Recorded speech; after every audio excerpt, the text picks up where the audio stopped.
You want to support Roland Martin Unfiltered? Be sure to join our Bring the Funk fan club. Every dollar that you give to us supports our daily digital show. There's only one daily digital show out here that keeps it black and keep it real as Roland Martin Unfiltered. Support the Roland Martin Unfiltered daily digital show by going to RolandMartinUnfiltered.com. Our goal is to get 20,000 of our fans contributing $50 each for the whole year. You can make this possible. RolandMartinUnfiltered.com.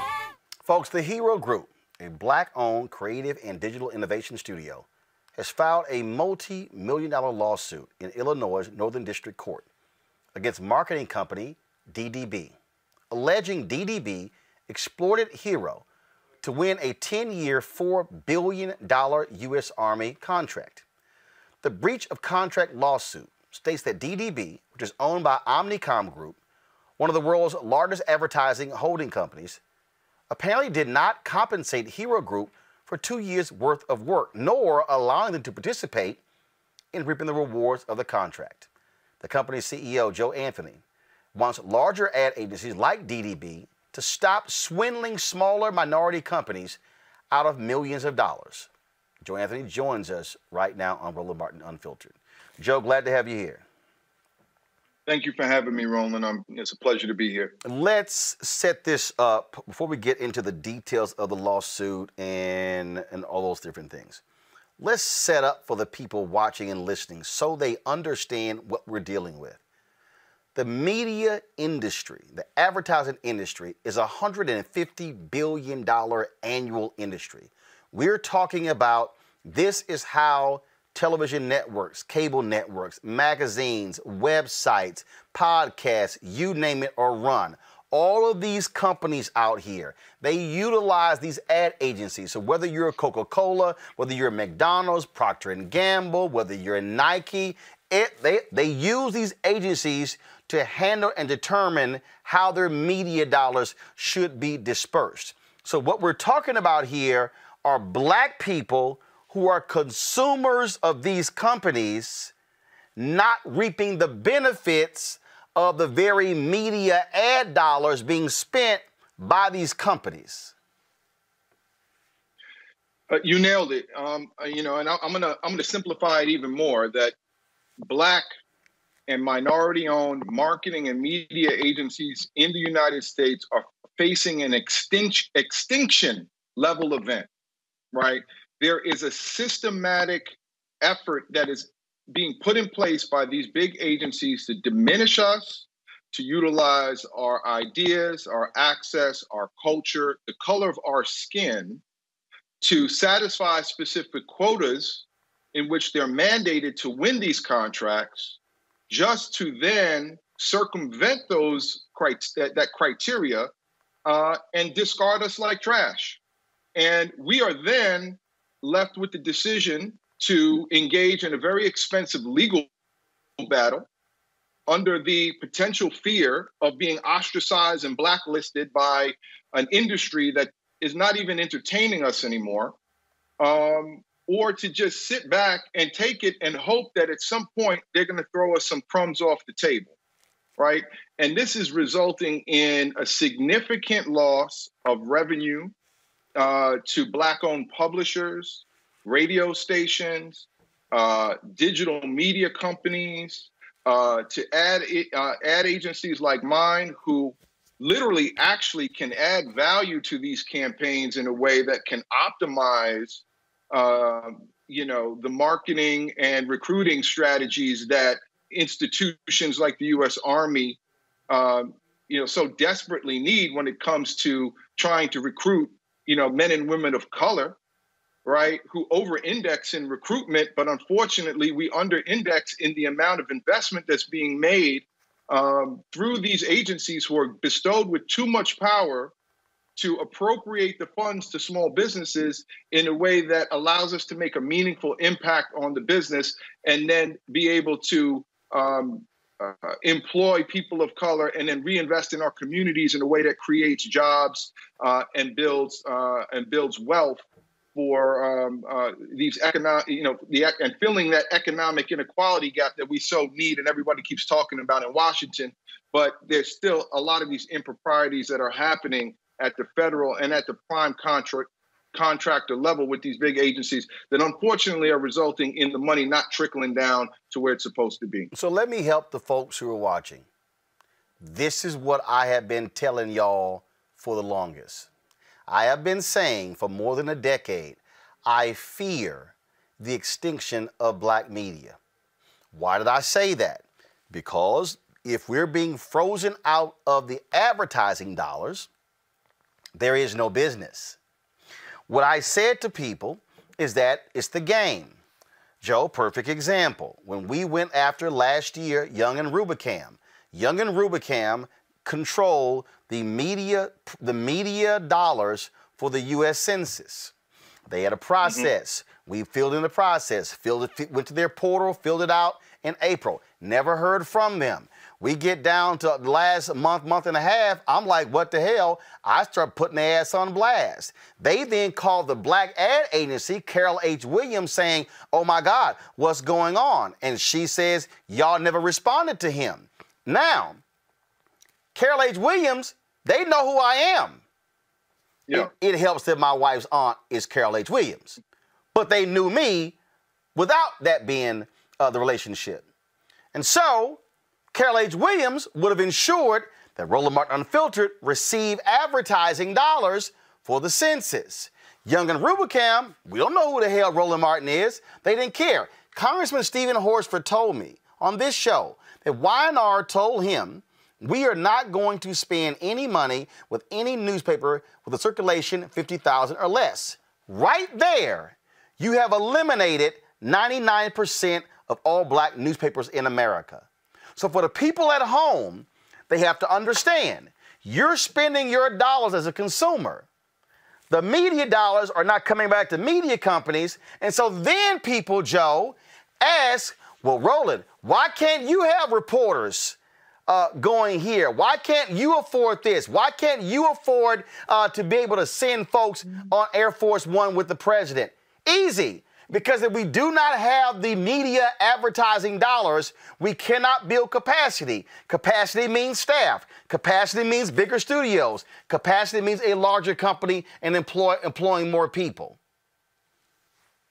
The writing's on the wall. And, you know, all you have to do is look around, you know, and see our media platforms that we've patronized and have been part of our lives for generations continue to go out of business and deteriorate. Right now, there's probably a handful of Black-owned media publications that are still in business, struggling to stay alive. These big media buying agencies, they don't understand what local and community journalism means. It's too much of a headache for them to engage each individual publisher and execute a insertion order versus just pressing one button with a national newspaper and being able to so-called get the same reach. But what they're not getting is that community impact, the penetration, the authenticity, the trust that comes from local media. In exchange, they don't want to do the work. And then they're not even bestowing companies like Carol H. Williams with the ability to subsidize their apathy or their desire not to do the work, right? So how do you want it? Okay, you want to reach this community. You don't want to spend money with the media partners that actually have the equity and the access. And then you don't want to empower agencies that will do the heavy lifting for you if you don't want to do the work. And so, you know, I'm amazed by this, where it's like, what do you want us to do? How can we then, to your point, reinvest in our business to get the scale that then qualifies at the level where it warrants your attention? And so let's talk about what happened with you. You spent 2 years working with DDB to land this Army contract. These ad agencies love these big contracts. A 10-year, $4 billion contract, that's $400 million a year. That's business locked up. And one of the things that people don't realize, Joe, is that, and I knew this before, but I really learned it with the Y&R. Y&R is up here. They then give the contract They basically take their money off the top and then give it to the company down here that they also own. The company here, I think, was Wavemaker. The company here then gives the digital piece to a company they own. They give the broadcast piece to a company they own, and they give the print piece to a company they own. So hell, they getting 3 bites at the same apple. So walk people through what y'all did with DDB to help them get this contract, what you poured in for 2 years, because you're thinking, man, if we're able to get a piece of this, that means I've locked up business for my company for the next decade, so I can build other things around that because I've got a base of significant dollars coming in from just this one contract. Well, I'll take you back a little further because it's important to give you context that I actually in 2002 was awarded a piece of the U.S. Army contract through the agency that had it at the time, which was Leo Burnett. Right. And Leo Burnett was actually a company that valued their diverse supplier partners and gave them a seat at the table. All right. When Leo Burnett lost the contract, I was one of the only small business partners to move over to McCann Erickson, and I worked with them on the business for a few years before they found a way to get rid of me because of the same reasons you articulated, their desire to really kind of find ways to keep the money in-house. But when I knew that the contract was coming up for review again, and given my experience, I knew that I would probably be a hot commodity to specific big agencies that were looking to tap into prior experienced partners. So I reached out to DDB because I found out that they were actually going to bid for the contract, and I offered my services. In January of 2017, I was invited to Chicago and asked to participate and team with them on the pursuit of this contract, which resulted in me executing a what they call a teaming agreement with DDB, which explicitly outlined specific expectations that each one of us would receive should we win the business based upon our relative investments. So I participated in a series of ideation sessions, strategic sessions. I brought to bear my full experience, my background, my understanding of obviously the target segments that they wanted to make sure my expertise, that they were able to tap into my expertise for. And parts of my contribution were utilized in their pitch materials when they actually presented live to the U.S. Army. Now, because this was such a highly contested account, it took almost 2 years for the business to be awarded.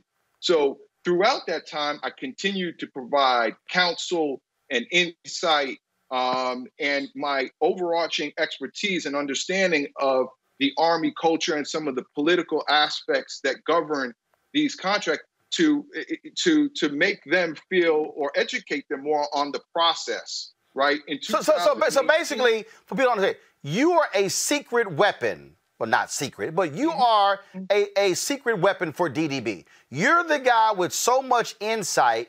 They're sitting here like, man, they're tapping into your deep knowledge on this contract and how to land it.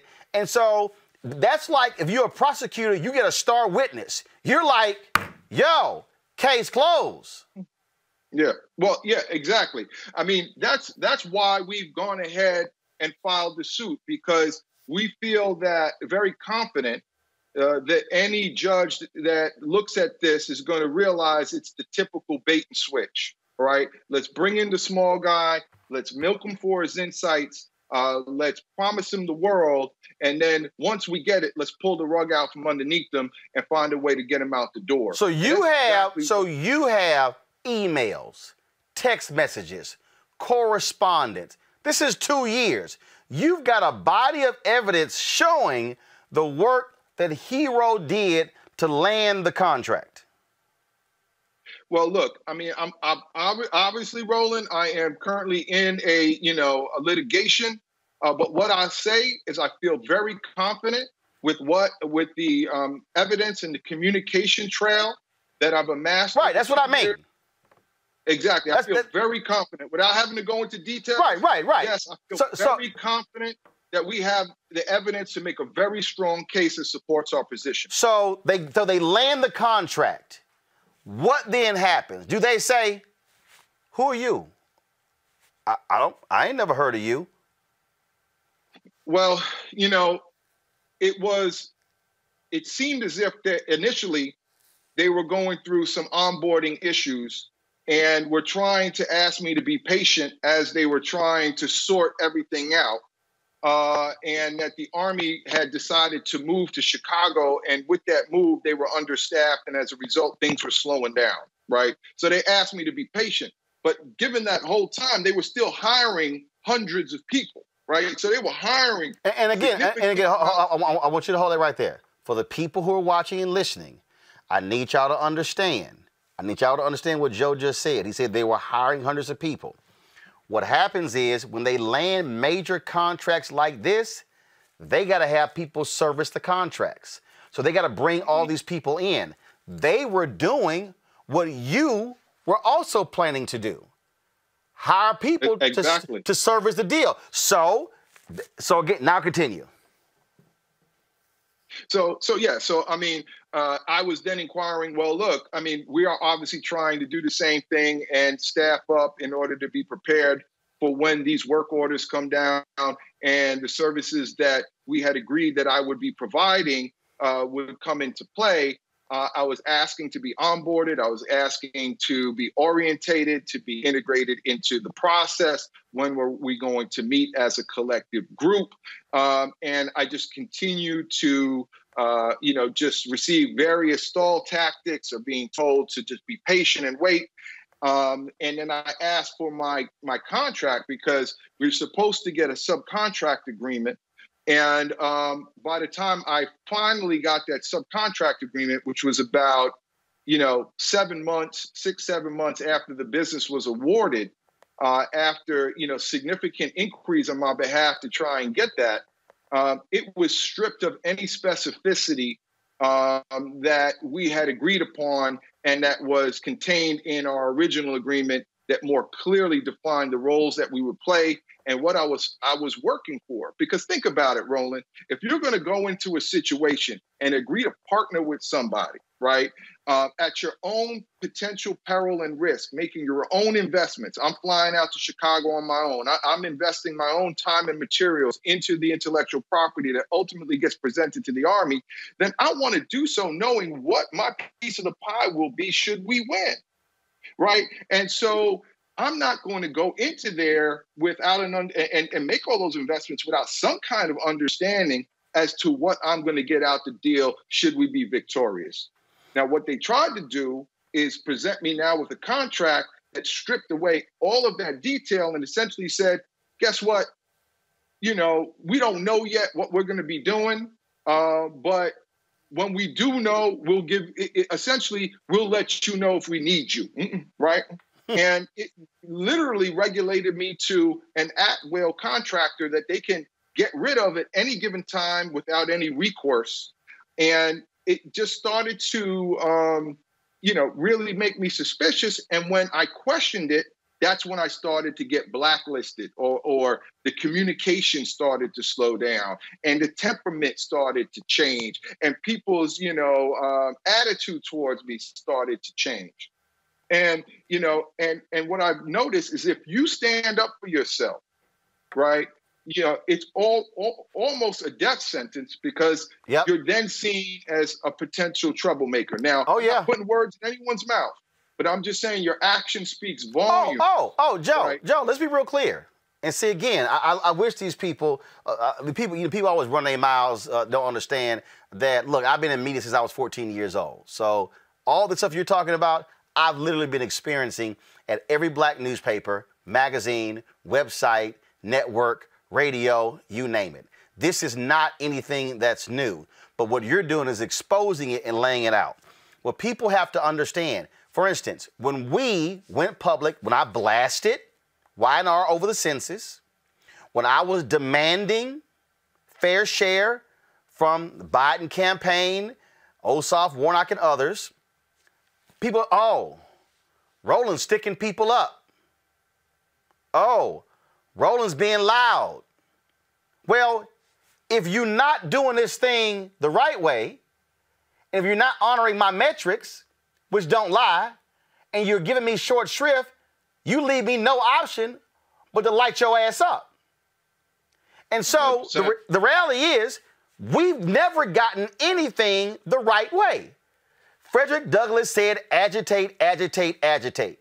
I keep saying, show me where we have not had to fight for something. We've always had to fight for something. And what you are detailing, what you're laying out, is that you busted your butt to help them lay in the contract, provided insight and knowledge, and then they decided to ghost you. They decided to sit here and act like you don't even exist. And so what people have to understand, we're talking about millions and millions and millions of dollars. So if Joe wants to employ 100 black people in advertising, I need everybody who's listening to me. Let me put it in perspective.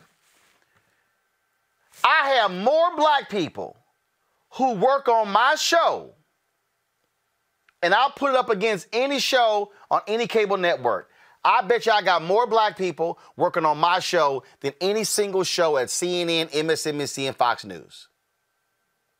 That's what happens when we have the ability to compete for dollars. We can provide opportunities for folks who will be disenfranchised and bring them into the pipeline, which allows for them to be able to go flourish and go elsewhere. But if you freeze us out of the money, we can't hire nobody. And then we can't reinvest in our communities. And then we have to hear the narrative that we ain't doing for ourselves. Well, how can we do for ourselves if you ain't doing the right thing and providing the resources that we're entitled to that allow us to then make those investments in the human capital and then build offices and places to work within our urban communities and our urban centers and where we're from, so we don't feel as if we need to jettison from those places the first chance we get. These lives are at stake here, Roland. And we just went through a pandemic where we're seeing people on food lines, and we're seeing like our people bearing the brunt, of COVID-19 and constant and economic downturn, and us over-indexing in joblessness and unemployment.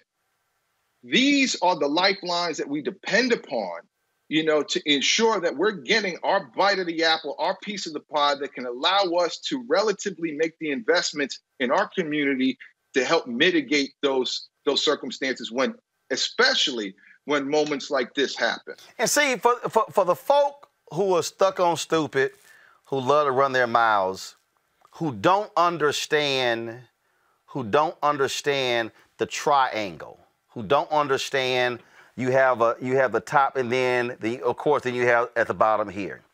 Folks, what I need y'all to understand, which is why I'm spending this amount of time with Joe on the show, which is why Reverend Dwight McKissick, we're going to have him on the show tomorrow because I don't want to cut them short.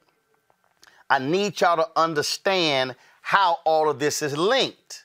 Again, if Burrell is being fed, Uniworld is being fed, Liquid Soul is being fed, Hero is being fed, Carol H. Williams is being fed, if my frat brothers Ahmad and Sherman are being fed, if Fuse is being fed, what then happens is they are feeding these black media outlets who they already know exist because they also know their audience. I need some of y'all who are watching and listening to listen to what I just said. Okay, listen again. What white ad agencies say is, oh, we don't need to give Roland no money. We can reach the black people in general market. Mm-hmm. We can run I need y'all listening. We can run ads during the NBA game to get black men. We can run ads during Queen Sugar to get black women. What Joe says, and Carol H. Williams and Liquid Soul. No, you can do that, but that black consumer who's watching black media, they are listening, and that's a different black consumer, as a different relationship. The white folks go, they black. They don't matter who they are. But then guess what happens? The NBA money is going to TNT. It's going to ESPN. It's going to those entities. And who's getting frozen out? The black media outlet. And then what happens? You, the black consumer, you don't know about voter suppression. You don't know about the CB. You don't know about these other stories, because guess what? Black media can't afford to hire staff to cover those issues. And so what you're describing right now, Joe, builds the black advertising ecosystem, which then builds the black media ecosystem, which then feeds our people, and everybody is nurtured and seeded and able to eat and learn and grow. But what they say is, no, if we cut Joe off, we cut all of that off. That's why this is big. That's exactly right. And part of it is a preservation tactic on their side. They're seeing the browning of America happen right before their eyes, right? So you could argue, right, that who is the best suited minds and agencies to actually develop general market campaigns? Is it the big monolithic agencies that are out of touch with culture? Or is it the minority-owned agencies that actually live in our own culture and general market culture at the same time and have a greater purview on what's happening, given the fact that we're seeing a lot of these big agencies steal and borrow our culture anyway to create commercials that have Snoop Dogg or DJ Khaled in it, or, you know, whatever kind of piece of our culture they could jack in order to seem as if they are culturally relevant. Right. So if that's happening on that level, why can't we be seen as an agency that could actually develop more balanced communications that work for everyone, that not only are, that are rooted in insights, because we know we're the trend makers. All the trends come from us.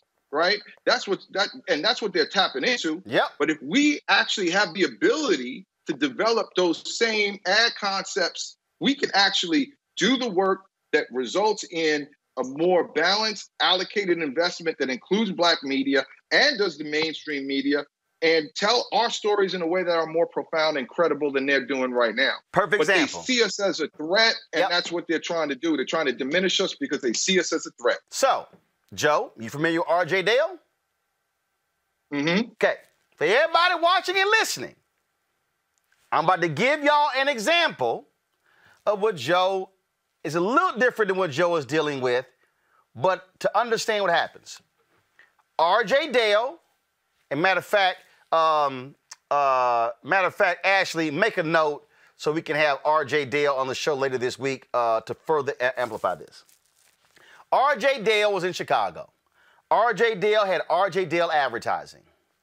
R.J. Dale lands the Illinois lottery contract. Not the black part. He lands the Illinois lottery contract. He lands the prime contract. Okay? That's the equivalent of Joe's firm getting the $4 billion prime army contract. The white, y'all, I was in Chicago at the time. I know R.J. Dale personally. The white ad agency were pissed. How in the hell did he do that? They then kept putting pressure on lawmakers and the agency. Audit him. They were angry, Joe. And I don't use this word. I do not use this word. They essentially were saying, how did this nigga get that contract? How did he beat us out for the contract? You talked about creativity. R.J. Dale recruited Bernie Mac to do the commercials for the Illinois lottery. Sales go through the roof. They hounded Dale. They pounded on him, and they pounded and pounded until he lost the contract. Because they said, how dare this nigga get this main contract? And folks need to understand what we're dealing with. They do not want us getting the prime contract. They don't want us getting the subcontract. They want us begging and scrapping and fighting other black agencies and Latino agencies for the 4 or 5 crumbs.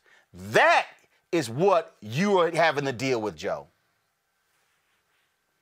100%. And, you know, that was one story that I think if you are a black agency owner or you have aspirations of getting in this industry and you see and you hear stories like RJ's, they give you hope and pause at the same time.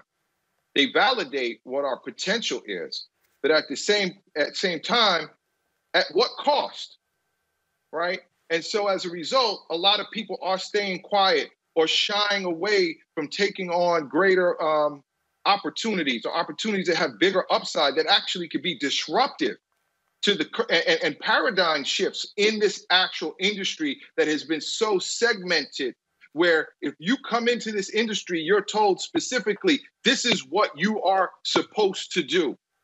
You cannot operate in this capacity, right? You are here to work in this little lane that's becoming decreasingly smaller and smaller and smaller over time. And despite the fact that you're seeing them start to tell our stories and infringe upon our culture in a way to seem cool, relevant, and on trend, we still have to contend with just focusing on creating campaigns during Black History Month or activating during Essence. And the reality is there's only so many brands that are spending the type of money to be able to really develop more holistic campaigns, right? Because their general market agencies are telling them, we got that. You don't even have to spend that money with the Black agency to reach this market, to your earlier point, because we can get them through ESPN and Instagram. So for the people, so for the people who are watching who don't quite understand, they're like, what's his lottery contract? This is a story from the Chicago Reader. It was a $100 million advertising contract. I need all y'all watching and listening to understand. When y'all are watching television and you see a commercial, an agency produced that commercial. That means directors, writers, creatives, lighting people were hired to produce the commercial. That means somebody was hired to place that commercial. All that's paid.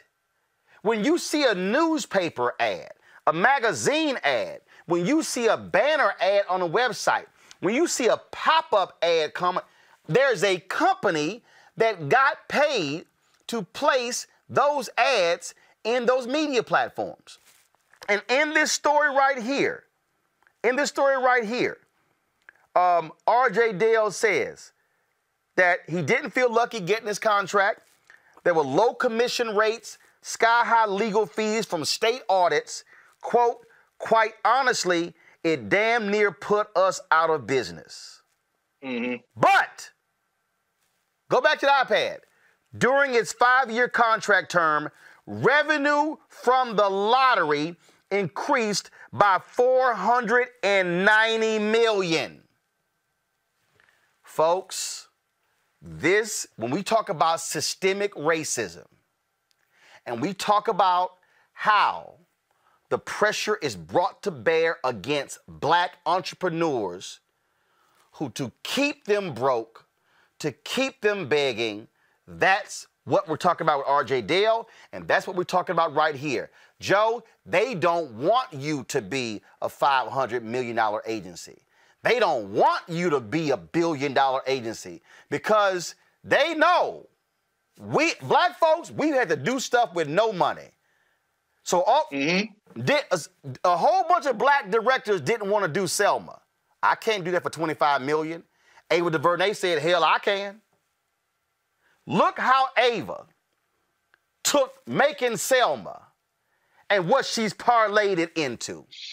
That's what we're talking about here. They don't want to see Hero become as big as DDB or Young and Rubicam, because they know if we can keep controlling the dollars, then we control the whole media landscape. And that's why we need legislative change at the federal level, right? Because what's happening right now, especially with government contracts, look, we need a reckoning to happen within this industry overall, and we need brands to take greater stock of themselves and their supplier and procurement practices. They cannot just say when they have a review, let's just invite white big agencies. They have to open it up. Right, and we have to hold them accountable as well. So hold on right there. You and I know what review means. For people who don't know, explain to them when a company says we're putting our business up for review. This is a very important point, right? So every so often a brand, whether it be a McDonald's or a Procter & Gamble or Mercedes-Benz, they have advertising service contracts that they actually put up for bid so that companies like mine and Carol H and other bigger agencies can go out there and compete for, right? And every year there's series of contracts that are up for bid or up for review that we can actually try and get them to invite us to actually participate in so that we have a chance of winning it. So when the Army went up for review, that's when DDB and myself got involved in trying to pursue the contract because they were actually putting it up for bid. And so we just got a couple of minutes left. If everybody understand, this is not going to be a one and done. This is an issue that before Joe even filed a lawsuit, I've been committed to. Y'all have been hearing me talk about this. Y'all have been hearing me lay the groundwork for this. You heard me also say, I put this on Instagram, in 2021, we ain't sitting here looking for crumbs. What did my man Leslie say playing Sam Cooke? He said, damn the pie, I want the recipe. What we're dealing with here is this here. If we don't fight this fight right now, you're not going to have black-owned media. You're not going to have 100%. Black-owned ad agencies, which means black people, listen to me clearly, and there are white people. I got a letter from a guy, 70-year-old gay guy, who sent me a contribution. There are white people who watch my show. I have white staffers. Let's be real clear. If this continues, there will be no Roland Martin Unfiltered in the future. There will be no Essence. There will be no Revived Ebony. There will be no Blavity. There will be no Griot. You cannot survive in media without advertising dollars. All y'all people on YouTube and Facebook saying we can go create this here. I told y'all when Congresswoman Val Demings was on here, when we were discussing her media ownership resolution, it means nothing to own something if you can't eat. And advertising dollars is the backbone of the media industry. Joe, what has been the response that you have gotten from other black agencies or black people in the industry or even black people who work at these brands who work with these agencies? It's been a humbling experience. You know, obviously when you make a decision like I did, you know, historically, you could be put out there on an island because everybody's scared that if they raise their hand in support of you, that they were actually going to be ostracized or blacklisted or, you know, ghosted out the game. And but on the contrary, you know, the support has been incredible. We have been getting calls and emails of support from, you know, people within the industry, commending us for our courage and our willingness to speak up on an issue that has been endemic, that has been long overdue to be brought up. And so we are extremely excited by the outcry of support that we're getting. We even have people from Omnicom who have reached out or have engaged in our content and our media announcements, in support. People who have emailed me directly from Omnicom saying that they can't believe that this has happened, that it's appalling, right? So, people are more, I think, compelled now, especially in the wake of George Floyd, to be more outspoken.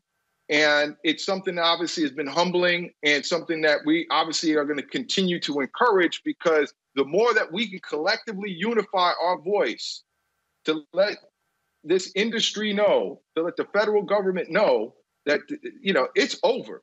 The time of us being marginalized is done, right?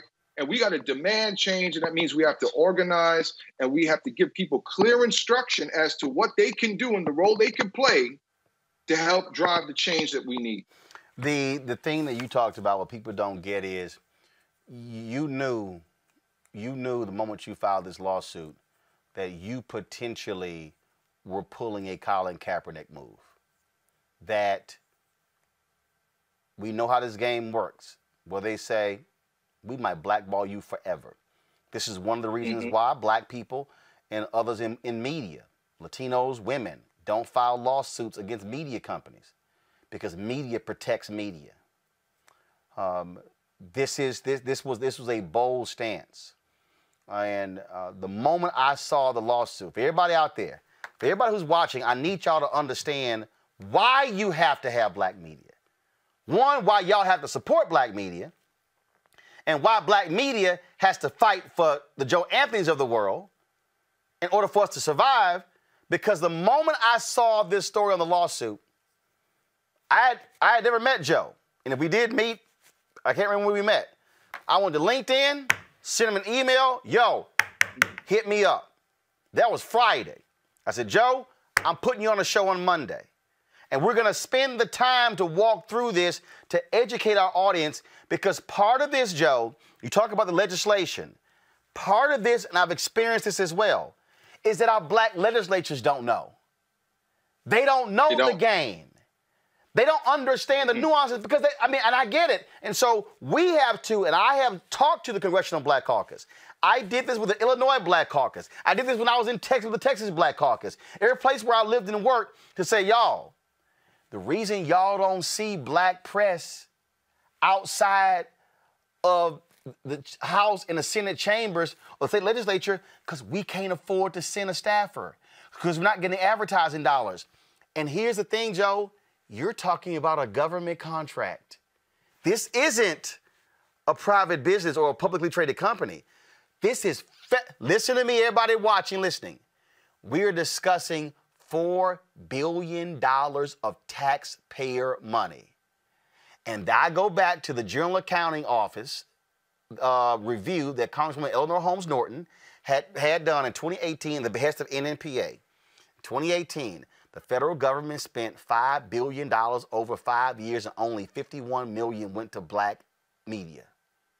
So everybody listening, when DDB cuts out Joe Anthony and Hero, $400 million a year for them, $4 billion over 10 years. Then they cut out Joe. Joe firm doesn't grow. He can't drop money to Black media. That's your money. This is taxpayer money that Black people are not benefiting from. Joe, final comment. And I can't hire your daughters. I can't hire your sons. I can't create career trajectories to develop the next Roland Martins or the next Joe Anthonys or the next leader in the Black communications and marketing industry. So this is not just about right now, it's about our future, right? And this issue is not just unique to the advertising and media industry. It's pervasive in every segment of spending that the government outputs. The $1 trillion infrastructure bill that's about to be passed, we need our piece of that. You know, the $500 billion that is given to Boeing to build jets, we need our piece of that. The $5 billion that was paid to Pfizer and Moderna to buy vaccines directly for them, we need our piece of that. So essentially what's happening right now is because these legislators don't know, it's going unchecked.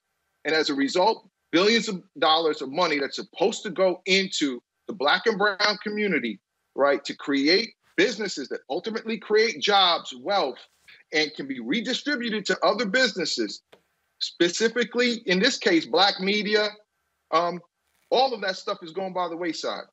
What does that mean? We still got to continue to struggle to find our place, despite the fact we continue to see these individuals exploit our culture, leverage our ideas, our creativity to go and win awards and make billions of dollars. It has to stop, and everyone has to stand up and play their part. Folks, this is why this show matters. Black-owned media matters. Black-owned ad agencies matter. This is why when I ask y'all to support this show, a lot of y'all watch us on YouTube and Facebook for free. But understand, when I ask you for $50 for over the course of a year, $4.19 a month, 13 cents a day, it is because what you're doing is you're actually funding this. Some of y'all have been commenting, well, why wasn't they get paid? Y'all need to understand, when you're going after a contract, they don't pay you when you're going after a contract. You get paid when you land the contract. It's called making an investment. Same thing. When I'm going after an advertising client, nobody's paying me to travel somewhere to pitch, paying me to put the materials together. My investment is in trying to land that contract. And so that's what Joe's company was doing. That's what we do as well. And so when I'm asking folks to join our Bring the Funk fan club, it is to provide us with the capital for us to go out here and wage war and fight for folks like Joe. Because we're going to take this segment and we're going to push this thing out on all social media platforms to inform our people. Let me be real clear, and there's no disrespect to anybody black at the other networks. Don Lemon not going to talk to Joe for 45 minutes. Joanne Reed not going to have Joe on for 45 minutes. Lawrence O'Donnell not going to do it. Harris Faulkner and Fox not going to do it. Charles Payne and Fox Business not going to do it. We have got to have our own platforms where, like the first Black Newspaper of Freedom's Journal said on March 16, 1827, we wish to plead our own cause. Too long have others spoken for us. Joe, we appreciate it. Keep us abreast of what's going on. We're going to keep pushing this thing. And let us know what you want our audience to do. What, from a public pressure standpoint, do we need to be tagging DDB on Twitter and tagging DDB on Instagram and Facebook? If so, we game. Absolutely. I mean, everyone's got to play their part right now, like you said.